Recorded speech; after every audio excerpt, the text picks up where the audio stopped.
Welcome to the SOB radio show, where we have fun, interesting guests, and hot topics. Each week, we offer insights into music, fashion, health, fitness, and humor. Do you have the perfect guest for us to interview? I want to know. Drop me a line on our Facebook page at Spunky Old Broad 1 or reach out to me on our website at spunkyoldbroad.com. And now, back to the show.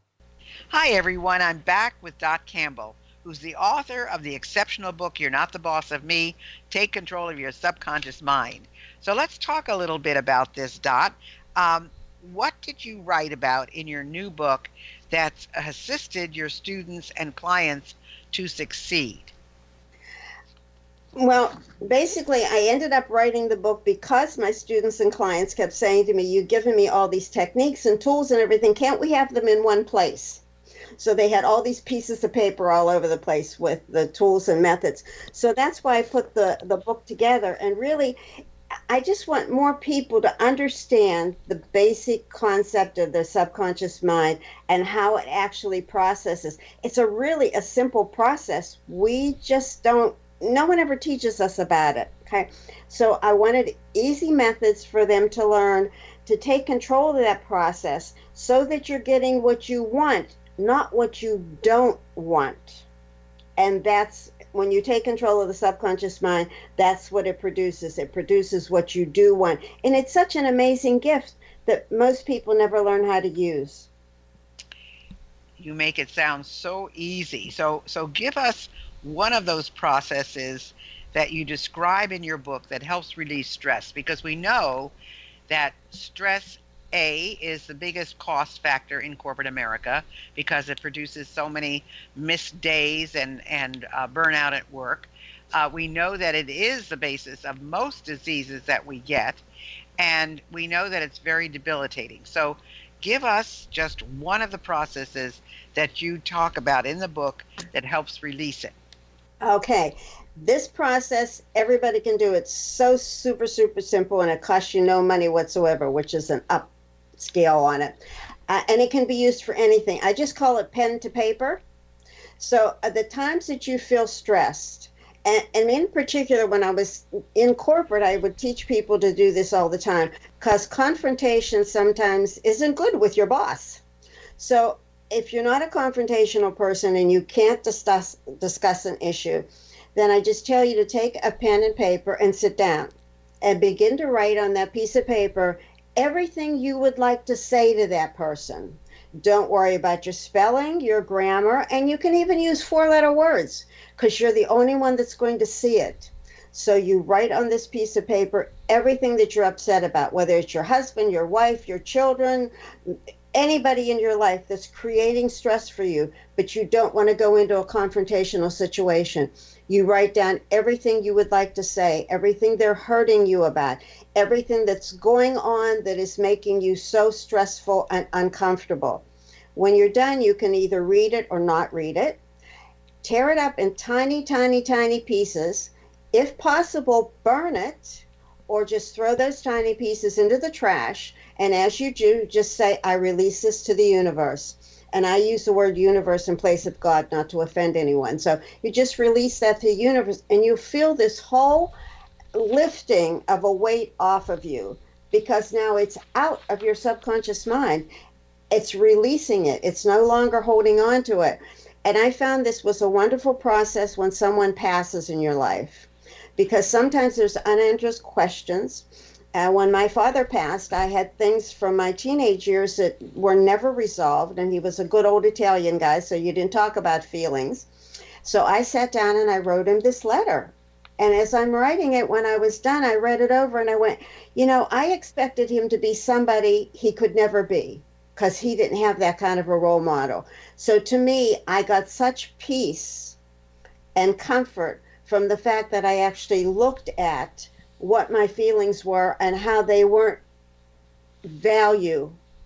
They weren't who he was. He loved me incredibly, but there were things I wanted that he could not produce emotionally. And after reading it, I still have that letter because that took everything out of me that was making me stressed about his passing and unresolved issues and unanswered questions. So pen to paper, cheapest therapy in the world. Just write it all down, tear it up, throw it away. I used to tell people in corporate to do it before they had their reviews. But you didn't tear up your letter. You kept it. I didn't, the one to my father, I did not tear up because it reminded me as I was writing it, things will come out of your subconscious mind as you're writing it. And I realized as I was writing it that I was asking him to be someone he could not be. I wanted him to be Beaver Cleaver's father. And my father had no experience of that. He was the first generation in this country and did not have a role model that would show him how to do that.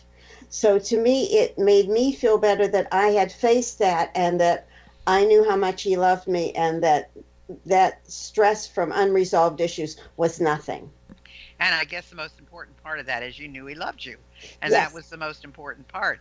And it's interesting because, you said something before. You said if you are going to have this confrontation with your boss that you don't want to have. And there is nothing wrong with having a confrontation, but it's wrong if you don't want to have it. It's wrong if you don't know how to present it. yeah. And, all of those things. So, what is your basic belief system that's inspired and guided you throughout the years? Well, I think basically I just believe that anything I needed was available. I just had to know how to get to it. That all the answers I needed were somewhere inside me, and that I just needed to learn how to get to those answers. How could I get to what I really wanted in life? And I just always had an innate feeling that there was something there for me. That whatever, and I have been blessed all my life. When I've asked the universe for something, I've always gotten information or guidance on the next thing that I needed to do in my life. But that's because I'm connected to that inside source inside of me that has all the answers that are for me. So I've always believed that. And I've always trusted in that higher source to give me those answers. And there's several truths in sayings that I really put a lot of faith in. And one is it begins and ends with you. In other words, I'm the beginning and end of what's happening in my life. If you're looking for somebody else to make you happy, it doesn't always work that way. You have to be okay with yourself. So part of what I teach my students is my belief system that it all begins and ends with you. So you're the catalyst for what's happening in your life. The other one is you ask, you get. The universe is there. It's going to answer your questions for you. It's going to give you what you ask for. You just have to move on from that asking. And in lieu of that, you have to letting go and letting God. There's a very fine line between letting go and letting God. And God helps him who helps himself. Like, The Secret was a wonderful thing. It brought a lot of recognition to people and made them realize what they could possibly do and how they could get things in their life. The step that it forgot was the next one. You are responsible for taking action for the information that you receive. When I say you ask, you get, when I ask for something from the universe, and I do a lot of manifesting, I have to be aware of the answers I'm getting. A lot of people think, oh, I can just ask for it and then it's going to happen. I don't have to do anything else. No, we're living on an earth plane. We still have to take some action. So you ask, be aware of the information that's coming at you, then use that information to get where you need to go. So to me, I've always relied on the information I've gotten from the universe, God, higher source, whatever you want to call it. When I've asked, I've always listened then for the information and worked from that point on. And it's always worked for me. Yeah, it's like that old adage, I've sent you all these signs, you just haven't recognized them. So you do Exactly. have to be aware of the signs that are given to you. But like anything else, Dot, it's implementation, it's taking action. Nothing happens Right. until you do something with it. So it's like people say, "Oh, he's so lucky" or "She's so lucky," Mm. but they've worked for it too. Right. So it makes a big difference. So I totally agree with you as far as that's concerned. So, what would you say you'd like to share with the other 50 plus women, or really anyone, to give them the confidence and inspiration to continue to be productive, to follow their dreams, and not think it's too late. So many people think they're invisible after the age of 50. So, I mean, I joke about it because I say, when I was traveling, I was 40 to 60 when I was doing all my speaking around the world, Mm, and men used to follow me off of the elevator, and I would be flattered, but of course I wouldn't do anything. Now I say they look at me, they smile, they say hello, and that's it. So it shows you the difference in the 40 to 60 and the 60 to 80 range. But right, right. tell us what you would like to share with these women. Well, again, I think I need to go back to age is just a number. It's about the mindset that you have that determines who you are and what you become in this life. Um, in fact, I never paid attention to my age. I would have to, if somebody asked me, I had to do subtraction in my head really quick to figure out how old I was. So I just never look at that. Although I am having a big celebration in August because I'm going to be 80. So that's the only number I'm really excited about. But that's just another beginning for me. Well, I, I got to tell you, my son promised to take me to Greece for my 80th birthday. Now I've had my 81st, and I still haven't gone. But he says, it just hasn't been the time to go yet. So I'm waiting. And then he finally said to me, Mom, what if we didn't come with you? Because he realized the cost factor of three people and right. cruising and everything. And I said, look, I would love to have you both with me, but if I've got to go alone, I'll go alone. I mean, I go everywhere else by myself. There you go. So I'm waiting. We're waiting to see what happens. But That's great. Yeah, and again, there you are. You're living your life independently, and I'm not saying that women, should be so independent they don't need anything, but I have this little thing I need to kind of put in here because I have so many young women around me. I mean, young people. Nobody is my age that I'm, as a client or as a student. They're all much younger than I am. And when they're looking for mates in that, and I talk to them, and I will say to them, what's your favorite cake? And they'll go, oh, chocolate. I said, okay. So if I give you a piece of nice, moist chocolate cake, but there's no icing on it, will you take it? And they go, yeah. I go, well, that's you. You're this wonderful, moist chocolate cake. If you find a man to live with that you can grow together with and learn from each other, that's the icing. But you're a perfect piece of cake all by yourself. well, that's exactly how I felt when I married my husband. When I and they say you shouldn't say this. I always said, well, he completed me, but Mhm. it wasn't because I was missing anything. It was just that we were a great team Yes, together. We yes, loved each other. We had fun together. We laughed all the time. People kidded us because we were always holding hands. We were always hugging, but we went through a lot of things, but yeah, we just and I've never found anybody like that since then, which yeah, is why I'm not married yeah. now, and I really don't ever care to get married again. But I really did feel like he completed me. He was not the missing piece I was looking for, but when I found him, we were just perfect together. So you're absolutely right. I think it's really key, and it doesn't matter how old you are. And you're looking forward to your 80th birthday, and I had, in fact, that was the thing. My son said, "What do you want to do on your 80th?" And I've done so much that I really couldn't think of anything. So, You so run out of ideas. so that's why I said, well, I've always wanted to go to Greece, and that's the one country well, I did get to it, but I didn't get to.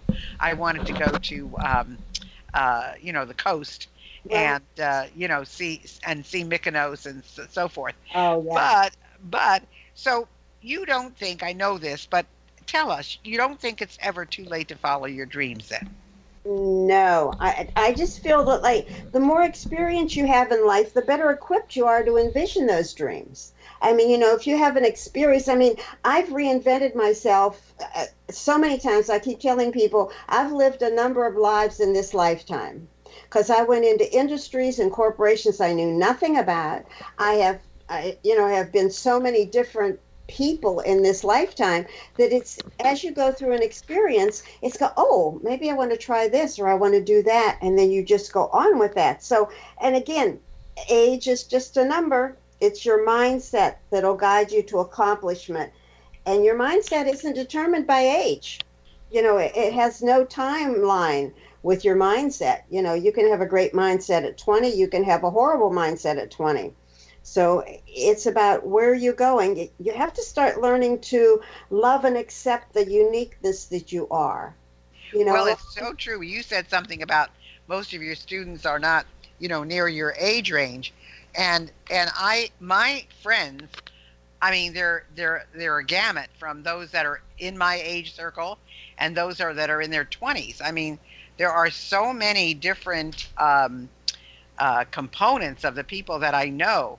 And yet, it's interesting. I mean, I go to a lot of different things and I partake in a lot of things, but I'm just as happy home. But I have to say, and I admit this, all of my listeners know this. Um, I have my cats, and as long as I've got an animal, I'm happy. So whether it's a dog or a cat, I don't know if I feel that way about a fish, but a dog or a cat, and I've had many dogs and many cats. I'm happy. I mean, yep. I spend time with them. I talk to them. I sit down. They're in my lap when I'm doing these shows. I have had cats turn off my computer. I have had cats walk across my lap. I mean, they're in the background. I have one who's very vocal, my chocolate point Siamese, and he's always got something to say. Yeah. So, but I do enjoy my pets. I mean, they give me aggravation too, but I enjoy them. So, Sure. um, uh, so let me ask you something. Where is Dot going? I mean, you're looking forward to your 80th. Where is Dot going from here? What do you want to do that you haven't done yet? Because like you, I think I've reinvented myself. I counted up, I think 7 or 8 times. No. So what does Dot want to do yet? Well, what Dot wants to do now, she is in the depths of learning more digital things, because when I was doing my speaking and everything, as you probably know, you were doing it by word of mouth and you were writing letters and you were calling people. There wasn't this whole digital world that we're working with now. So I'm trying to reinvent myself into this whole digital world to be able to, I want to create passive income. I want to do more meditation tapes and CDs. I already have the scripts written for those, so I'm creating those. I do have several more books inside of me that I want to get out there. So I know one of the things in my future is my goals is to, I'm manifesting writing several new books, and the genres are going to be a little different than what I'm doing now, but that's okay. They're going to be, one of them is kind of past life remembrances, but it's going to be put out there as a fictional novel.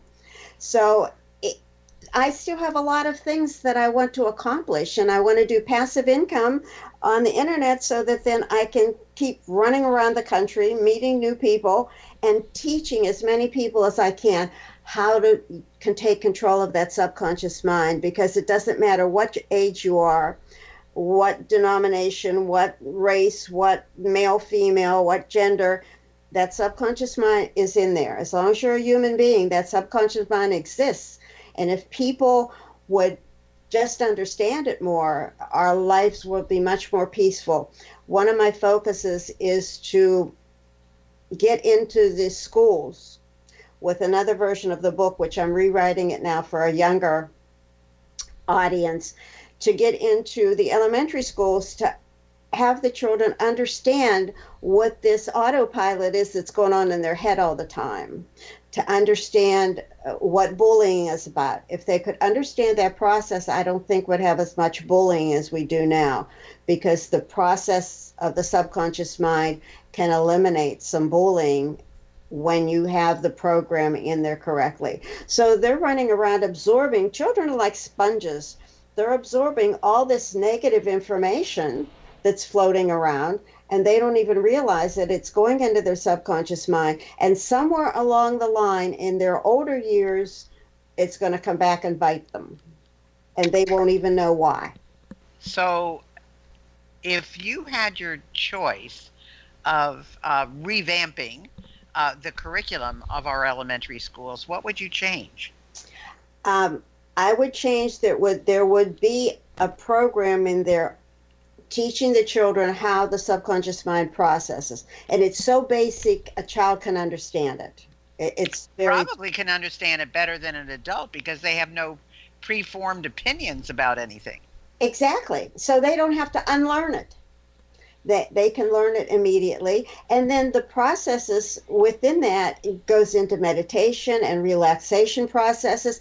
I mean, I can't believe I have been to a number of schools and I can't believe the amount of stress that elementary children have. Yeah, wow. And So, where do you think that comes from? well, I think it's coming, some of them come in with it from home, before they even hit the classroom. So, Right. and within the classroom, it just can expand and accelerate because now in school is where you get competition. You're compared to everybody else. So when they internalize that in their subconscious mind, makes them either better or worse because that Wow. programming is now, and they're telling them all the time, so Johnny's a better finger painter than you are. But it doesn't tell you that, but I'm super good at math. Exactly. Okay, Exactly so right. it's like we have to fit into these pigeonholes, and we want to get the kids out of these pigeonholes and let them see exactly what they can do with that process. So even on an individual personal level, it works. I mean, I've worked with some of the athletes in the junior high schools and high schools, just changing words and programming in their subconscious mind that have made them so much better at what they were doing. So let's tell people because we're coming down to the end of the show and I want to make sure they know where to find you, Dot. So tell people, A, how they can get in touch with you, and if you have something special you'd like to offer them, and how the best way to connect with Dot is. Okay, there's a number of ways. The first is my website is dotcampbell.com. And that's DOTCAMPBELL.com. Correct. And my email address is dot@dotcampbell.com. So that's not hard to remember, No, folks. You can it, you can do that. Okay. that's a nice, easy one. And also, what I'd like to offer your audience is if they will send me an email within it saying, heard you on Gail's show, I will send them a PDF of the first 3 chapters of the book. And that will put them on a good route to their subconscious mind and programming and see whether they want the rest of the book. But they can get the book on the website, and it's on Kindle and Amazon. But if they will just let me know that they heard this wonderful interview that you have produced, I will send them a PDF of the first 3 chapters of the book, and that will get them really started and give them a lot of insight into how to move through it and how easy it is really to do. So that's it. If they want to call me directly, they can find me at 781-784-7139. That's 781-784-7139. So you've got Correct. her website, you've got her email, you've got her phone number. Everything you've got is now ready for you to get a hold of Dot. And if you folks are interested, I've got a new quiz out called the SOBquiz.com. If you want to take it, find out where you're going, maybe a little bit on how to reinvent yourself, some of those things that I know many of you are interested in, just go to SOBquiz.com. And I think you'll be very happy. And if you want to connect with me about the results, that would be terrific. I'd be happy to talk to you about them. But this has been really, really fascinating, Dot. I've enjoyed it so much. I wish you a very happy 80th, and I hope you get what you want. And I'm just looking forward to all the other things that you're going to be doing in the future because I think we're all going to be better off by it. And I think it is so important for people to understand the subconscious is something you really need to access. You need to be able to understand it. And if it helps reduce the stuff that's going on in the world today, Dot, I am all for it 100%. Yeah, thank you so much. Gail, this has been wonderful. Thank you for this opportunity. I really appreciate it. Oh, very, very welcome. And I know that our listeners are learning a lot from this and have gained a lot from it. So remember, dotcampbell.com. Go to her website. You can see her book there. You can contact her there, everything else. So thanks for being with us and enjoy. Thank you.